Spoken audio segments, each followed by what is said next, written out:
that everything would.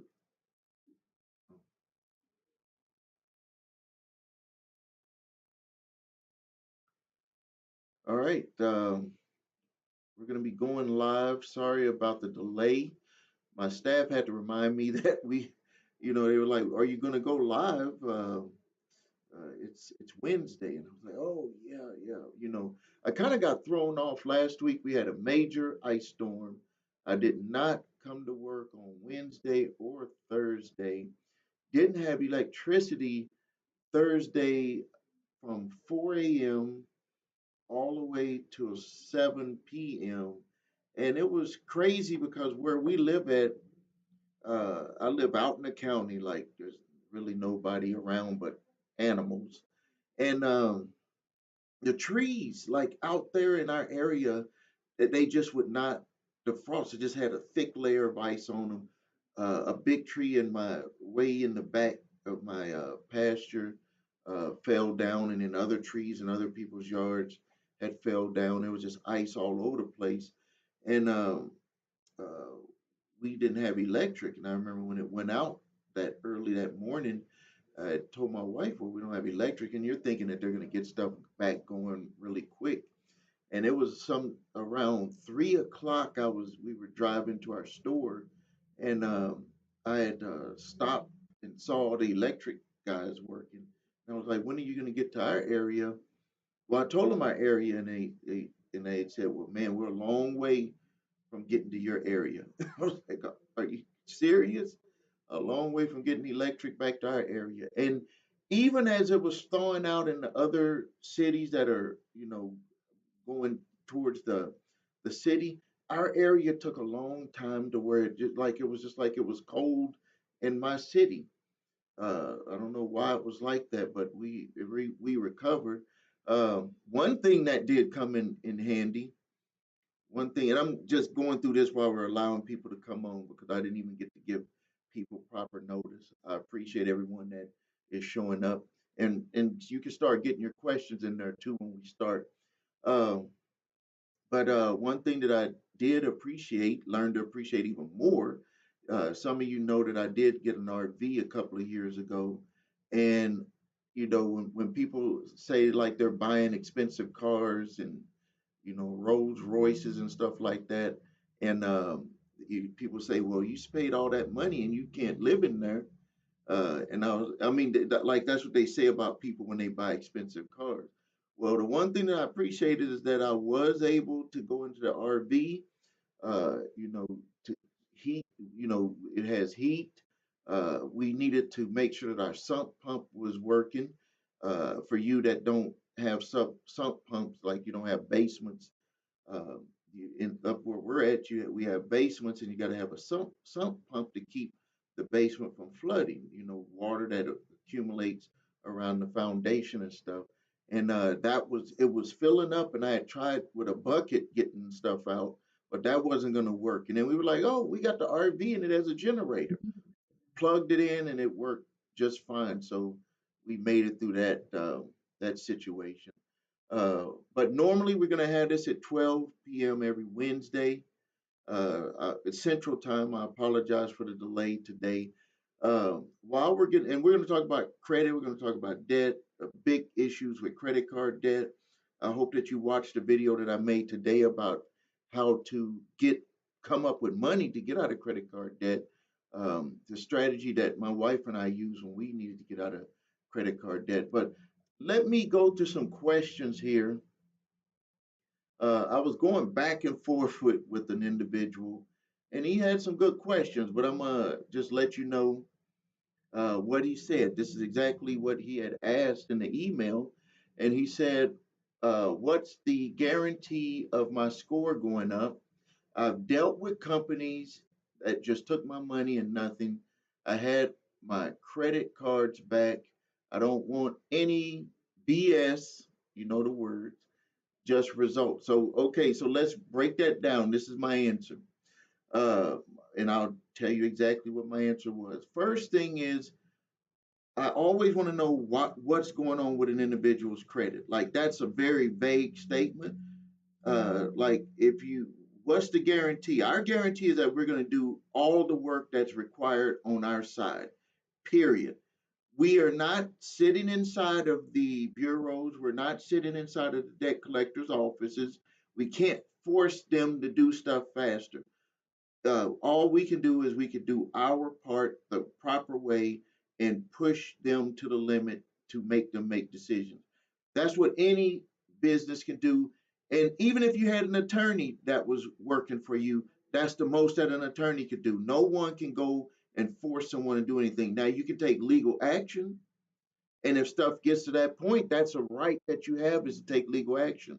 But mainly with this type of stuff, it's going to be a lot of back and forth. So the guarantee is that we're going to do every work as hard as we can with every tool that we have in the toolbox to get them to do what they're supposed to do. Now, the other thing, though, is when I hear people say that they've worked with other companies, they didn't get the results that they wanted. It makes me think, number one, is what is actually on your credit reports. So I emailed him back and I said, hey, told him what our guarantee was. And I said, I want to know exactly what is on your credit reports.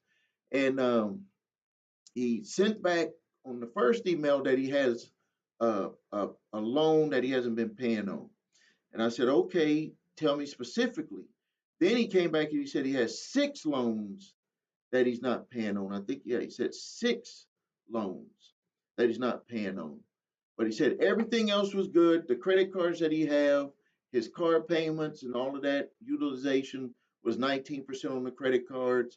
And but it was those loans. And I said, okay, now with the ones that are bad, have you been paying? I mean, are they recently going went bad?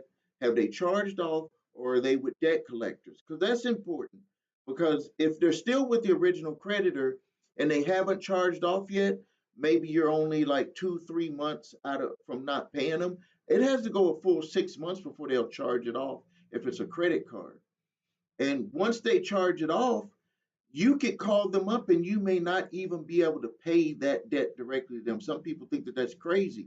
When it charges off, which is required by law that they charge off a non-performing account, and then they make a decision on if they're going to package it up and sell it. That's what they control. Every company does it different. Some of them will let it sit, and they will allow people to call in and say, "Hey, I want to settle it." But a lot of you don't know this is that a company, a finance company, or a lender, in most states, they are not allowed to be the lender and a debt collector at the same time. They either have to set up another company or they have to hire someone to go out and do that for them. So they won't even, when you call them, they won't even take your payment. People have asked me, like, why won't the original creditor take my payment? They can't take your payment. So what? So with his situation, I said the ones that are still with the original creditor, because he said there were some that were, are they charged off? If they're charged off, then we could reach out to them and try to see what could be worked out. And with that situation, you're going to need to be willing to do a settlement. Now, when it's sold to a debt collector, if they're sold to a debt collector, then there's a validation process that could potentially get those where those debts, they're not going to be able to come after you for those debts. But that's not known until that back and forth starts. And then also with the original creditor, because he mentioned that they had some medical stuff going on with his spouse.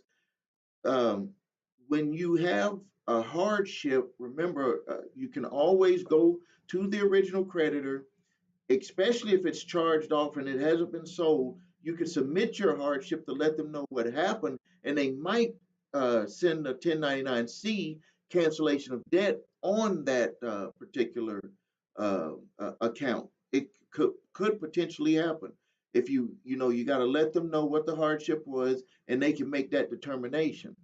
If you don't do anything, they're going to sell the account to a debt collector in a portfolio. And usually they don't sell them one by one. So some people say, well, why does it take so long to determine what they're going to do with the account? Even if you called her, they're like, we don't know what we're going to do with the account yet. And they'll be like, they're going to follow up with you. It's because they package them all up with in big packages and they sell those debts. That's why. So they're not gonna just sell. one debt at a time. If it was like that, then you could easily get in touch with them to resolve it. So that type of situation is going to take some time. It's going to take a lot of back and forth. We control how fast and submitting information, but we do not control how fast they respond. Usually, when you're dealing directly with the debt collector, maybe 2 weeks. We do get a power of attorney where we can give them a call, but that's going to be depending on your situation. Are you in the mode of, hey, let's try to resolve this as quick as possible by doing some settlements, or are you on the route of, I don't have finances for that, and I would like to challenge every step with the debt collector? All right, so someone had a question here before I get to the other questions. I got a lot of them that came in here.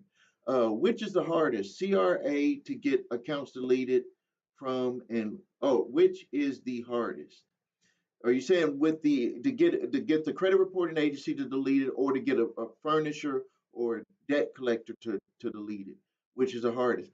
I would think during COVID, during COVID, it was easier to get the furnishers to delete it.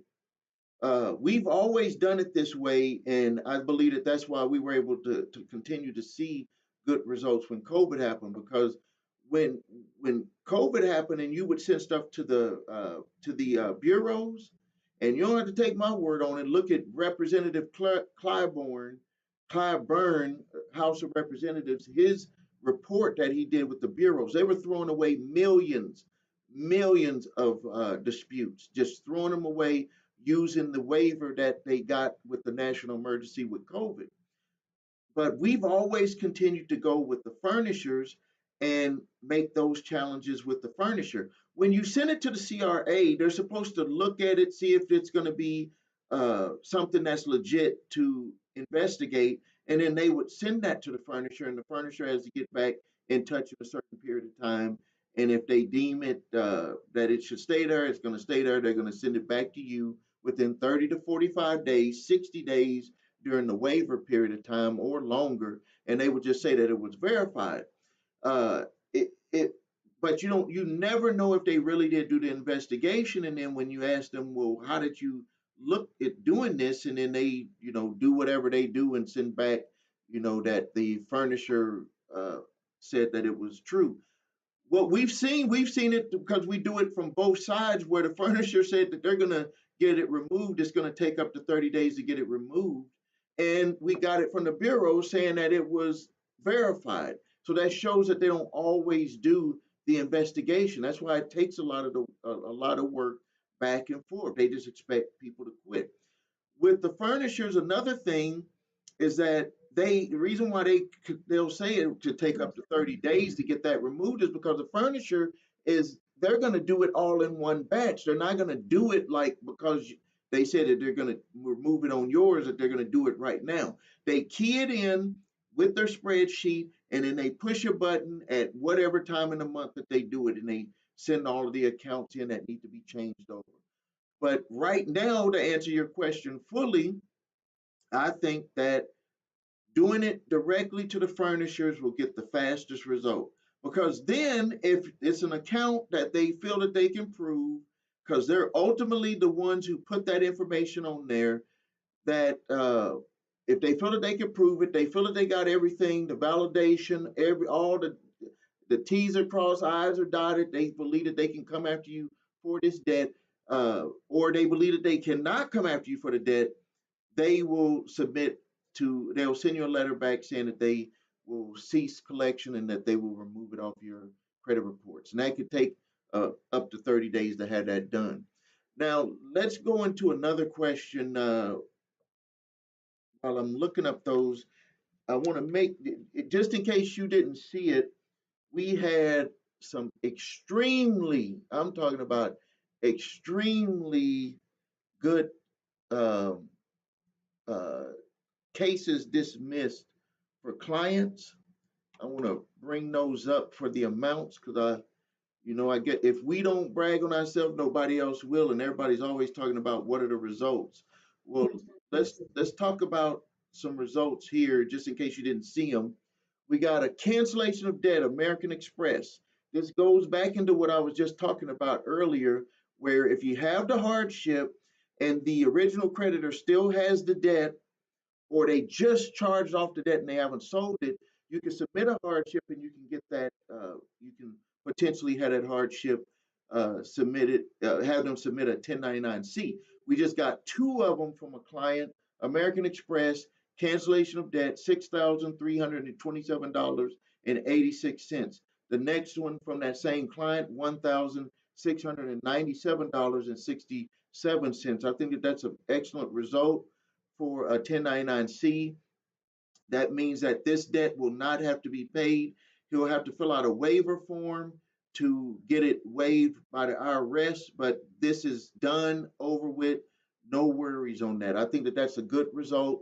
Does take a lot of work to get that done. The next one was a debt collection dismissed, $26,422.54. I believe that that's a good result because if with either of those, if these were not victories for them, this individual, this young man, will be paying $26,422.54. So when people ask, is stuff worth it? I think that people should think about that type of stuff. When you're evaluating if stuff is worth it with your credit and the debt that you have with debt collectors or original creditors, look at the amount. A lot of people look at just just think about the getting it deleted. Think about the amount that's on there. Because if they choose to come after you and they take you to court and they somehow win, that's what you're going to be facing. That's why I tell people, don't procrastinate. Start working on this stuff. Start getting the back and forth. Get someone, you start disputing it directly with the furniture if it's a debt collection, because you don't want them to take it this far like they did with this person with facing 26,000 over $26,000. You don't want to have that situation. And then there was another one that we had won recently for $28,000. I think I spoke on that one. That was a repossession, and this was dismissed. Those are big numbers. Uh, okay, so here's a question here. I'm gonna move back over to YouTube questions. How do you prove to a company that you're going through a hardship? My car was repoed December. I did see it was charged off. What does it mean that they will auction it and you'll pay? Well, yeah, what they do when they repossess a car, they take it to auction, which is required by most. Some of them you got to watch out for. They might try to resell it because used cars are going at a premium. But what they do is they sell it at auction and then they come after you for what they call a deficiency balance, and you have a right to look at what they sold it for, and it could be what you owed. You got to be very careful and make sure. It's more than likely going to be less because they're not going to be, unless they're in the business of selling them. Like you'll see a lot of the credit unions where they'll bring the cars back and put them back right out in front of the credit union. But with these here, they're going to sell them. And then you have to pay that deficiency balance. But now for the hardship. This is what you do right now. You need to start working on this right now. You need to get with them, with the original creditor, and ask them, how can do they have a hardship department? Now they're going to look at your account. They're going to say that it's already charged off, that they're selling the car. That's fine. You just want to see if they have, with the hardship department, what is the address or what is the number, so you can talk to someone in there and tell them that you want to get it on record, the hardship that you were going through and why this car had to be repossessed. Don't worry about the what they might say. Hey, it's gone, all that stuff. Just get it, and then when you put together your hardship, you need to let them know what was going on, what happened with this. Don't You got to be very careful though. You can't make it like you're trying to make somebody feel sorry for you. They basically want to know what happened, and they want to know your situation right now. If you have not recovered financially, be upfront in that letter and say it's just, if it's medical and I'm not recovering anytime soon.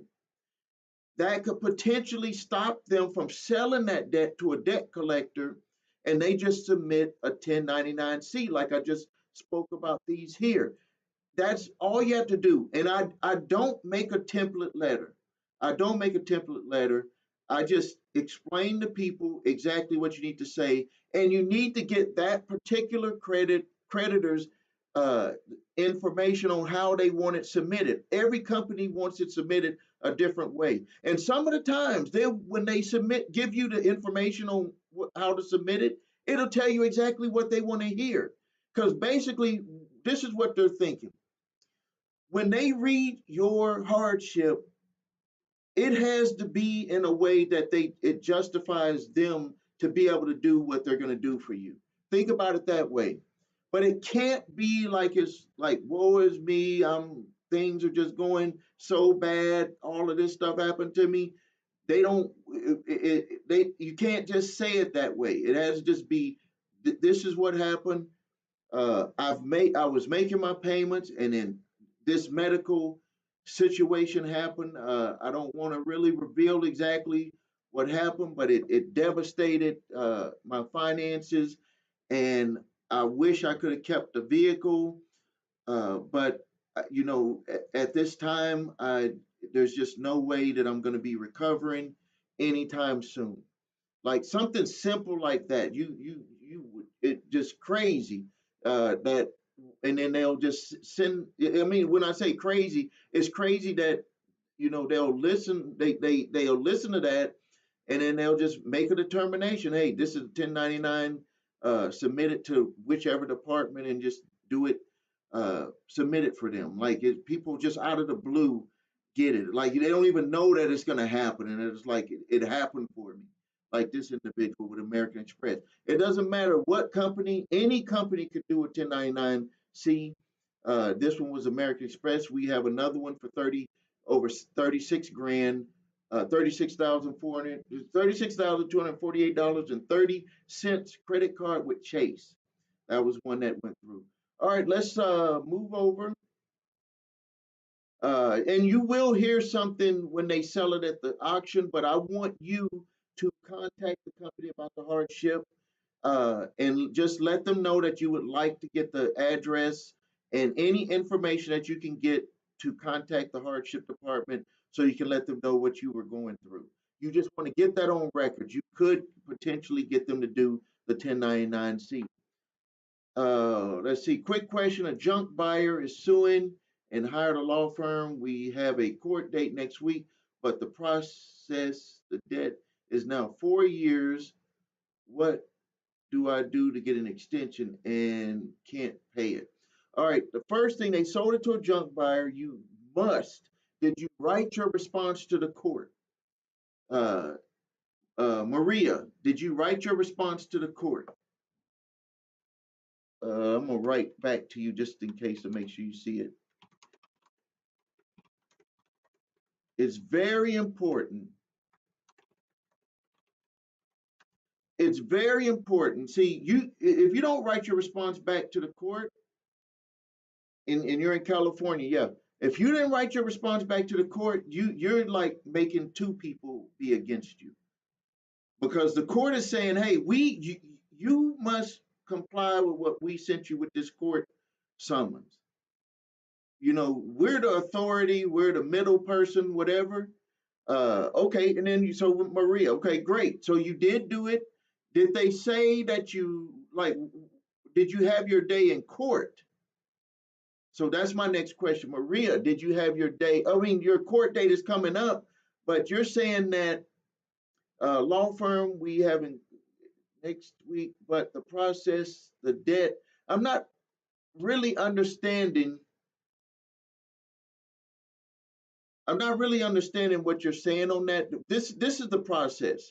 When you submit your response to the court, it has to be more than just a debt validation.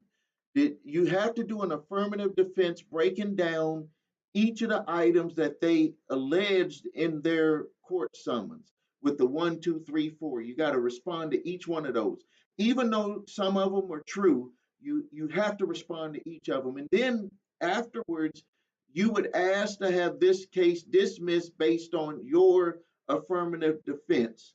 So you need to ask, how did they get your private information? You need to ask them the debt validation, which you did there. That's the right thing to do. You want to get complete account numbers. You want to see the affidavit that when they purchased the debt, you want to see that affidavit. And if they did include the affidavit, which they mostly do, then what you want to do is you want to see if your name is on that affidavit, or is it just saying a debt pool was sold? Your name and that account number is not on that affidavit. So you want to challenge that that is not showing you any proof that your debt was specifically with that purchase of that portfolio. Then the next thing you want to do is you want to have if the 4 year, I mean, not 4 years, I'll get to that. You want to make sure that, lost my train of thought. So we had the affidavit, we had the debt validation, the privacy to handle your information, and then anything that they don't have, like proof of service. If you were served properly, that's fine. If you wasn't served properly, you want to have them include the 30-day done-in letter that gave you the right to dispute the account when they first started trying to collect. All of that stuff. There's some more stuff. You can watch some of my other videos, but I want to make sure that I answer everything for you. And it said that we had other dates canceled. The debt turned 4 years while waiting for the court date. I sent the debt validation. Okay, and the cease and desist. It is not okay. If it's past the legal statute of limitations, I'm not sure what the judge would say. I'm not sure what the judge would say about it. But what you could do is you could submit to them right now in your affirmative defense that this debt is past the legal statute of limitations to collect. In some instances, regardless if they were trying to sue within the period of time, once it passes that date, because it's a very gray area with the Fair Debt Collection Practices Act. Once it passes the statute of limitations date, it's past the date. They should have tried to arrange and get stuff done before that. There's been plenty of people who had tried to sue people, and the technicality for them not being able to continue suing was that it was past the legal statute of limitations once they got into there to do an actual hearing. It might be different in your area, but I would try that. Uh, so it says here the debt was turned 4 years while waiting for court dates caused by COVID.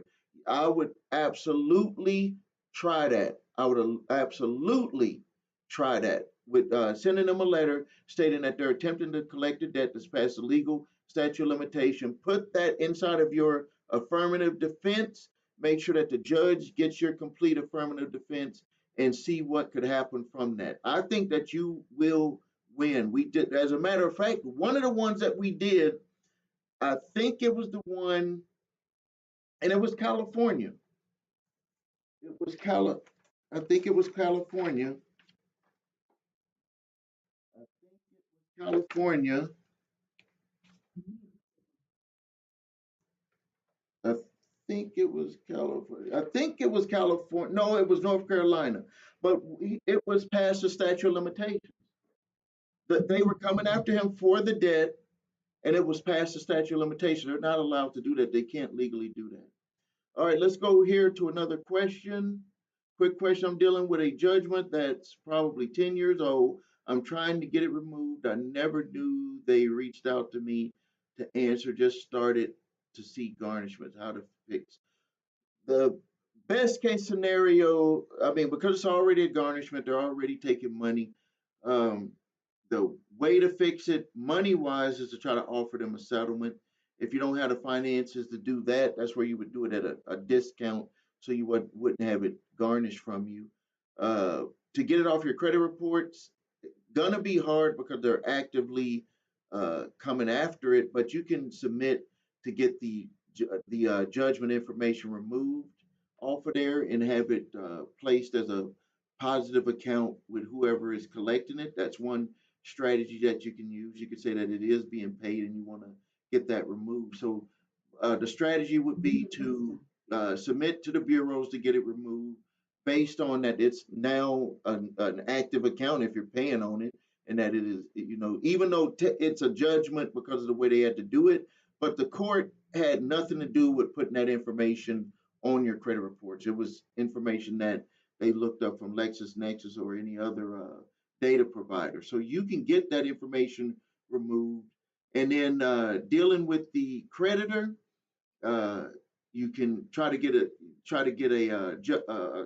a discounted settlement if you can afford to do that. If you can't, maybe you can get some information from them showing that you're paying them, and then you can use that information, submit it to the bureaus that needs to be removed. Because you will notice that on your documents with the judgment, it will not have the creditor's information on there.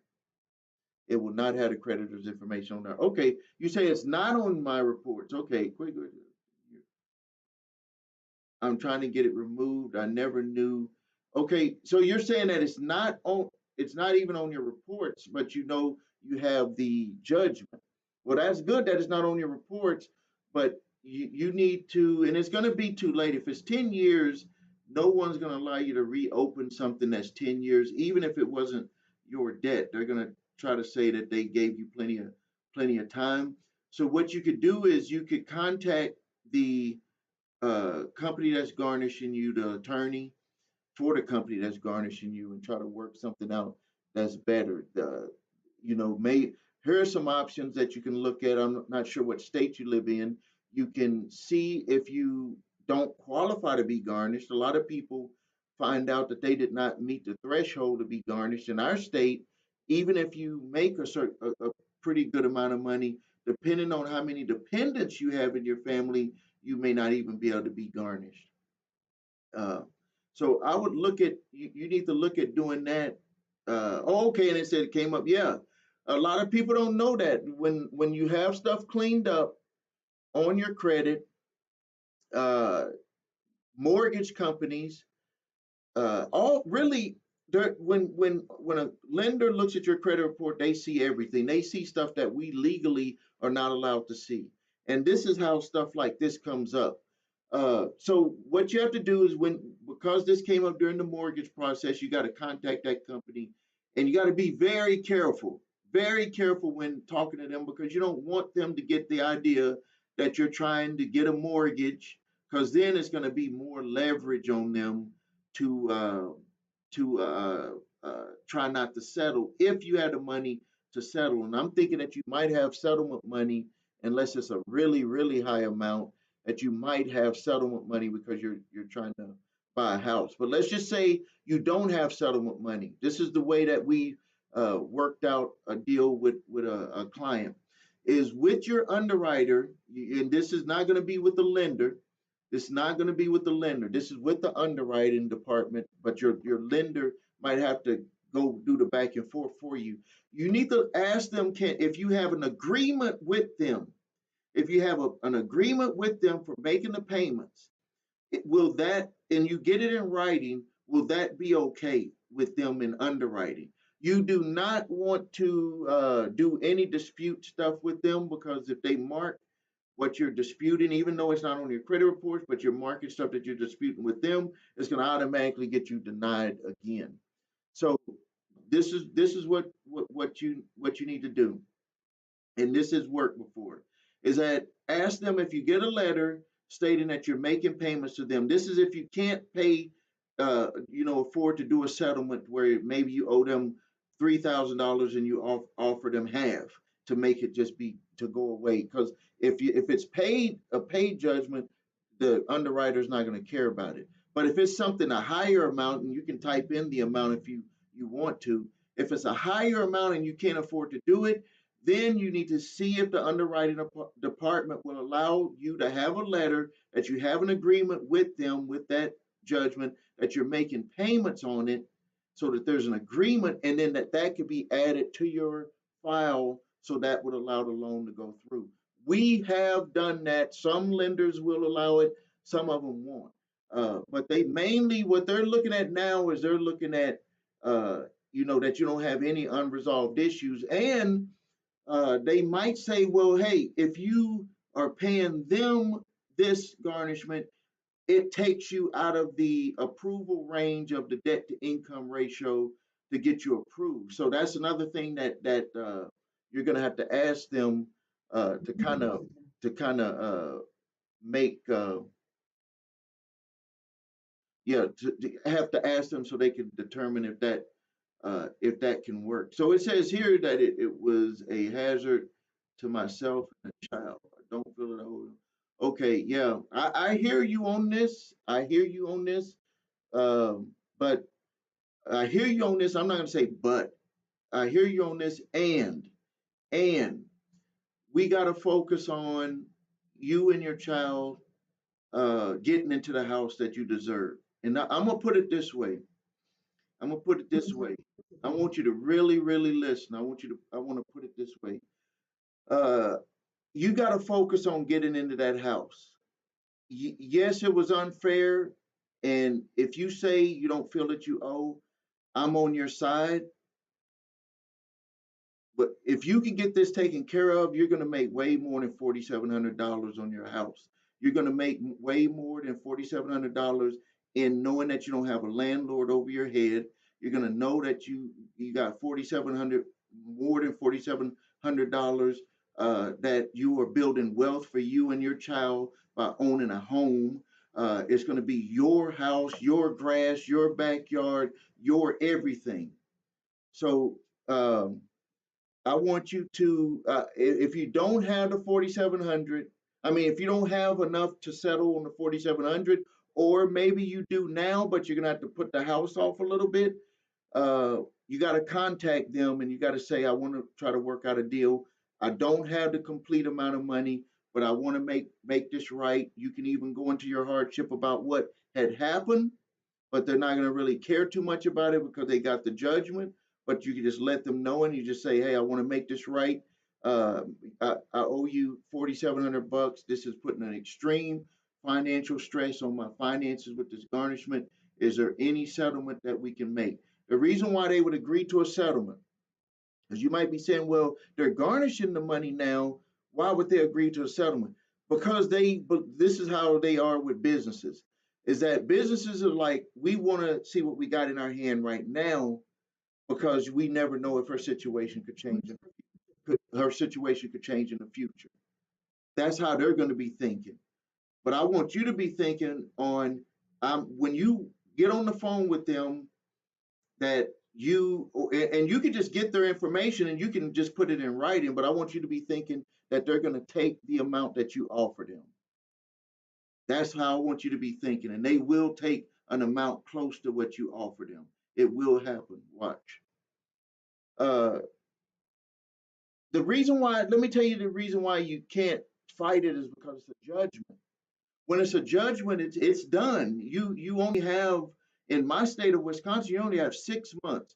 Even if the judgment was incorrect, like it was straight up ID theft, it, they give you only 6 months to respond to that. And if you don't respond to it, they just move forward. I mean, it's similar to like what they do with people that are innocent of stuff. They're like, you got to bring in totally new evidence to turn, and if we don't believe that it can turn that around, we're not going to even reopen it. And that's the same with these. They give you a certain period of time, and it's 10 years, and then they renewed it. So if it's past 10 years, they actually went into court and they renewed it another 10 years. A judgment can last for 20 years total. They can try to collect on it. So I feel you with that, but I need you to focus on going ahead and just making that call. And if you don't feel comfortable asking them about the settlement amount that you can afford to do, put it in writing, let them know what you're going through. Don't mention the house, and let's see what happens. And I want you to get back in touch with me about that. Let's go to some other questions that we had over here. We had some good questions. Okay, here we go. Let's get to them here. All right, let's see here. Let's see here. Oh, we actually got these thrown pushed out of there. I've already responded. This email. Okay, someone said that they did a. How do you respond if they consistently send you emails and nothing in the mail? You just read what they're putting in the email. So this is what a debt collector. So with when you're going back and forth with a debt collector, and when they changed the law in 2020, when they changed the law that allowed them to start emailing and contacting people on social media, I think that it actually made another step on making it harder to deal with debt collectors because it doesn't cost them anything to sit there and have their employees go back and forth with an email. It doesn't cost them anything. So, uh, they'll reply back. But what you have to do is you got to turn up the fire, send them a certified letter with the cease and desist, and point out everything that they have not provided, and also put copies of your emails that you sent to them, your replies, package that all up, send it to them. There could be numerous reasons why they didn't respond to you. One that I can think of is that they're packaging up to sell it to somebody else. Number two, they're still doing research to see if they believe that you're going to be able to pay the debt. And the way that they do that is they do skip tracing, where they'll try to look at your credit and see what you're paying on, and they make a determination if they're going to try to sue you to come after it. But stay on them, even if they go ahead and try to sue you. All of the stuff that you do before that is in preparation for you to be able to get it dismissed when they if they decide to take you to court, because you can show the judge, here are letters, in your response, here are letters that I responded to them and they never responded back with the information that I requested. So some of the times you have to um, you have to just keep putting in the work and prepare for that day to happen with them. And sometimes you just get surprised where they don't even tell people that they're going to do a 1099-C and cancel the debt. They just do an automatic response with an email or an automatic letter, and then around January, February, March, you'll get that 1099-C cancellation of debt in the mail. Or they'll just send a court summons. All of a sudden, it's on their in their group that they want to try to sue in your area. They got enough of them in your area, and they're going to go ahead and submit to try to sue you for it. But you will have documentation to prove that you were trying to deal with that. All right, another question here says consolidation with the help of consumer is a good option for people struggling with credit card debt. Yeah, there was a video that I had, and I had talked about how to get out of credit card debt, because a lot of people right now, and they say millennials, but I say everybody.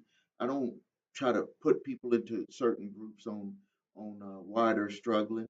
Um, there's a lot of different products that are available right now for people that to end up getting into financial trouble if they don't watch them. They got the Apple cards, they got the different types of Visa cards. They got there was a Walgreens credit card. I mean, everybody has a card, and every time you go in there, they try to get you to apply for it. So I see how this can happen. Now, this is my strategy. Like Dave Ramsey will tell people, hey, you need to deliver some pizzas, or do Uber and all of that stuff. Let me tell you the way that my wife and I did it.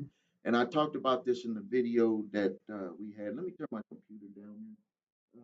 I talked about this in the video that I had. And also, you can go to our website. My reps are standing by. If you want to talk to someone, go over how we can help you with your credit. Go to thecreditrepairshop.com, type in live chat, and we'll get with you. Um, if you got credit card debt, any debt, let's just look at it this way. And this can go to Sheena. Let me tell you how you can come up with some money. But this would be if you have to delay. Like if you have to delay, like if you don't have the money and you have to end up delaying it, uh, uh, that what we can do. I mean, what you can do is that you can get deferments on some of your stuff, and you can utilize that money for the payments. That's something that you can do. It got disrespectful. I hope that that's not. I'm not trying to. I didn't try to point something at you. Maybe I said it the wrong way. Maybe I said something the wrong way, but nothing pointed at you. I'm trying to help you. But what you could do, or anyone could do with credit card debt or any debt, is that you can get deferments and you can utilize that money that you have with that in the deferments. You can get 3 to 6 months of for depending on what type of account it is for deferments, and you can pay pay off debt with that. You could do some settlements with that, especially if you're trying to get into a home and they're saying that, hey, you got to resolve this debt to be able to get into there. So that's an excellent option. A lot of people are going through credit counseling. When you go through credit counseling, what they're going to do is they're going to try to set up a repayment plan. Some of them will try to get you to do a debt consolidation loan if your credit isn't tore up and you're able to qualify to get that done, and then they'll put everything under one payment. Uh, that works for some people. For others, it just helped them get into more trouble.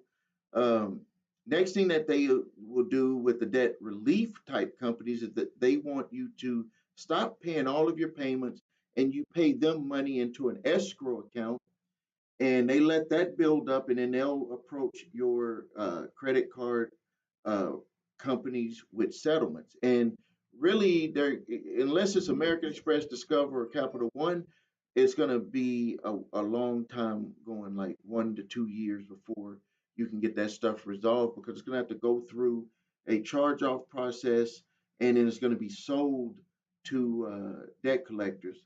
And someone asked for the number. I'll put the number on here. So it's just depending on what your situation is, and then but with the deferments, that was exactly what my wife and I had used. Um, with the deferments, we had gave vehicles back. We had built a successful business, and it was from in 1994. We just had too much debt, and we had to get rid of a lot of stuff and cancel cards, and we did settlements. But this was one of the ways that we utilized to what I call stabilize your household situation. That's what I call it. Because if it's not stable, it's going to be rocky with you and your spouse. It's going to be rocky with you. Children going to look at you. They're going to feel that you're going through stuff.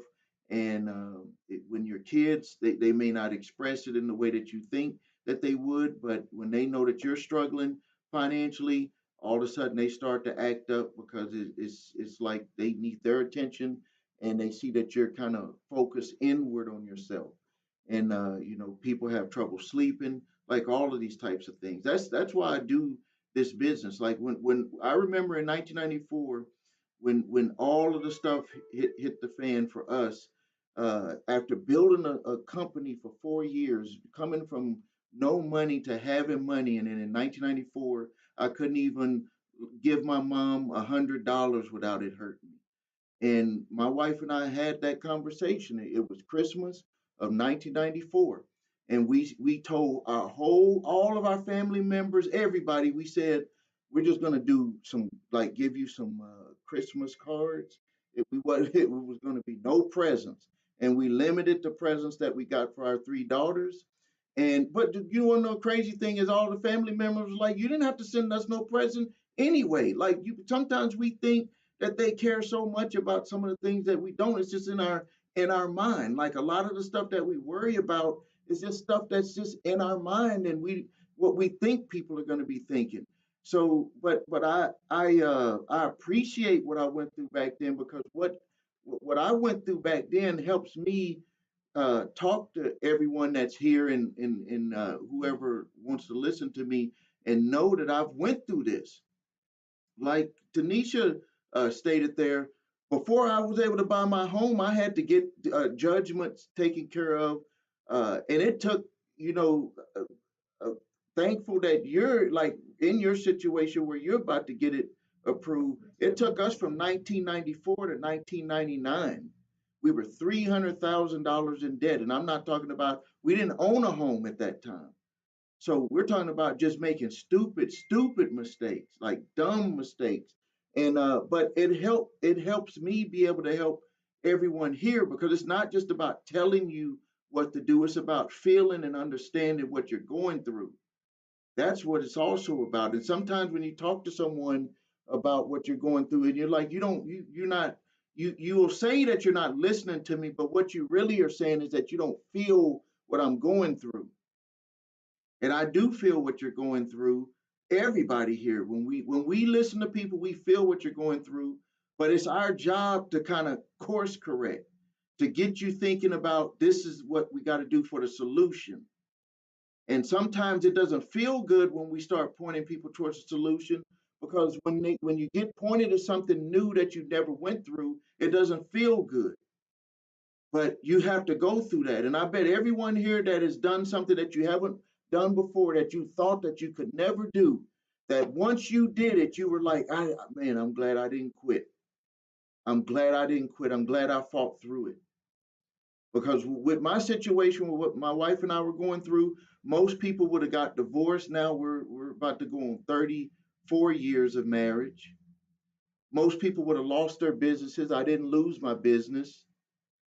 Most people would have continued setting bad examples for their kids, and they're passing down bad financial uh, habits to their children. I didn't do that, even though my kids can make their own decisions. But I know that what I was doing, the example I was setting, was not the one that I was setting before, when I wasn't handling my finances. And then it also helps you be able to help other people, because one day you're going to be asked, what can I do to get out of a certain situation? And I want you to be able to be truthful. We always have some people that'll tell us ways to get out of stuff, and they never went through it, and they don't know anything, and they give you information that is going to just lead you in the wrong direction, have you bumping your head. I'm the type of person that'll tell you that you're going to bump your head over and over to get some stuff done, but you don't need to bump your head over and over doing the wrong thing to get that done. That's two different things. Um, all right, let's see here. I'm getting a lot of see some questions here. Let's see here. We got. I mean, I'm gonna mention this one. Some people kind of got upset with me mentioning this. We still got a few minutes before I close out. I did a video on the birth certificate, and some people were like, "Well, why don't you stay in your lane about the birth certificate stuff and secret bank account?" I can appreciate that comment, but it's not about staying in my lane, because we literally have people here that got in trouble trying some of that stuff, like that, tried to get cars with promissory notes, international promissory notes, trying to utilize a 1099A to buy a vehicle, to have the vehicle paid for with a 1099A, not where they're utilizing the 1099 NEC or the 1099 miscellaneous form as income. I'm talking about where they're just straight up trying to use that like there's some money put in an account for them. That's why I mention it, because when the person comes to us and they're like, "I'm in trouble, I need help," that so I speak on it, because I mean I'm trying to help people make a better decision on that. And there was a comment right here from the couple that took $31 million from people. Someone on my YouTube channel had stated that they were had gotten money taken, I guess, for whatever program or whatever they were doing, by them to submit their information. And then someone else had stated that all of the money is fiat money. Of course, it's fiat money. How can it not be fiat money? The money in our pockets is fiat money. But one of the things that I still have not had happen to this day, and I did do this test. I did it in my office because I want to do it outside. But put $100 on the ground and see if someone would pick it up. everybody would pick it up. When that day happens that nobody will pick it up, we'll know that our money has changed. But until that date, that date is, I still believe that date is a long ways away. But I do believe that that date will be coming, but it's going to be coming the same way like the horse and carriage came. When cars when cars came about, everybody said that cars were the most dangerous weapon. They called it a weapon. They don't call it a weapon now. They call it an automobile. They call it a car. Just like now, you got electric trucks, electric semi trucks. People was calling them what they were saying like that little battery machine, because they didn't have any power. Well, give it another 10 years and see what we be calling them.